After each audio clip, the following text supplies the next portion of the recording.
हे बघा, हे तुमचं ना नेहमीच असतं. नेहमीचं काय काय चुकीचं काय बोललोय मी? नेहमीचं बोलण्यासारखं काय केलंय काय मी? हे बघा, मला आता तुमच्याशी काय बोलायचं नाही. जा, मला पण नाही बोलायचंय मग. अरे बघ ना, किती समजून घेऊ मी, किती समजावू.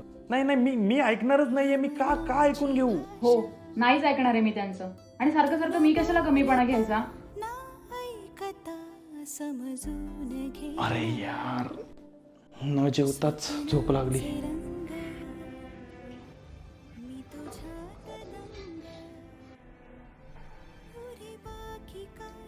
ऐक ना, जेवलीस का तू? तुम्हाला सोडून जेवेन का मी?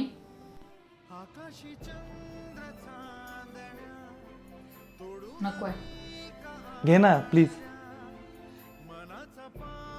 सॉरी. मी पण सॉरी. अशी समजून घेणारी बायको जर आयुष्यात असेल तर नवऱ्याचं पोट भरायला बायकोचं प्रेमच पुरेसं आहे.